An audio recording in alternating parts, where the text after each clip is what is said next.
Hello, my friends. Welcome to Liam's Library.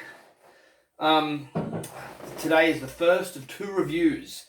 Excuse me. I promised you I would review Stephen King's Sometimes They Come Back.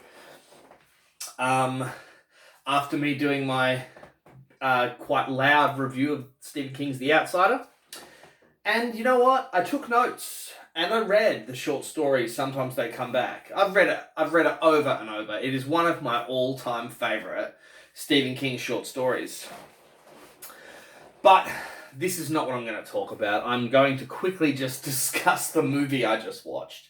Now, I have friends. I live in Australia. I live in Western Australia, right? I have friends that have been telling me to watch the Australian movie Wake in Fright. Now, it won awards at the Cannes Film Festival. I'm pretty sure it's set in the 70s.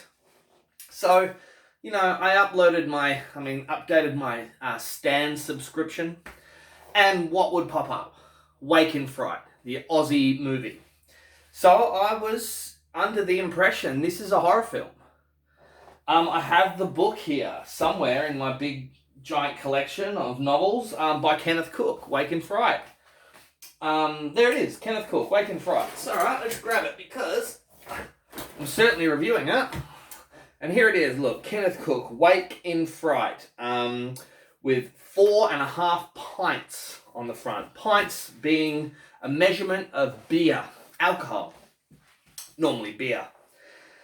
Now, I was expecting this to be this guy, he's this English school teacher, and he goes to this town in New South Wales in the middle of fucking butt-fuck nowhere, and, maybe something happens, maybe he fucks up, maybe they hunt him, maybe there's some monsters, maybe there's some killers, maybe the town is full Mad Max with murderers and shit.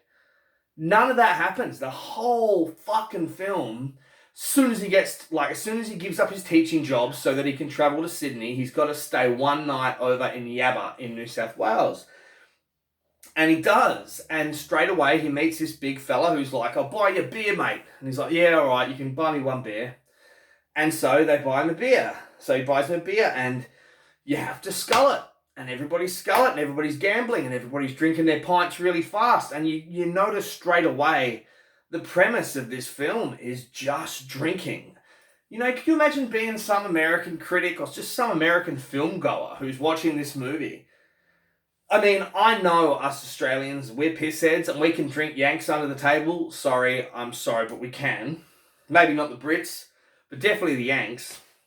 But fuck, man, this movie is literally just 3 days of him stuck in this fucking town and then pouring booze down their throats and pouring booze down his throat and blowing away fucking kangaroos in the bush till he's covered in blood, throwing his guts up, pouring sweat, covered in shit and mud, and just doesn't know where he is. So I'm going to kind of leave it there because, you know what, I could go through scene by scene. I will tell you that Donald Pleasance is in this movie. The original Dr. Loomis from Halloween. Halloween 1, Halloween 2, Halloween 4, 5, Halloween The Curse of Michael Myers. Of course, then he passed away. Starred in over 280 fucking movies. He's in there and he's a British actor and his Australian accent is spot on. You can't fault it. But yeah, this British guy just goes through fucking hell in this movie just for drinking and partying.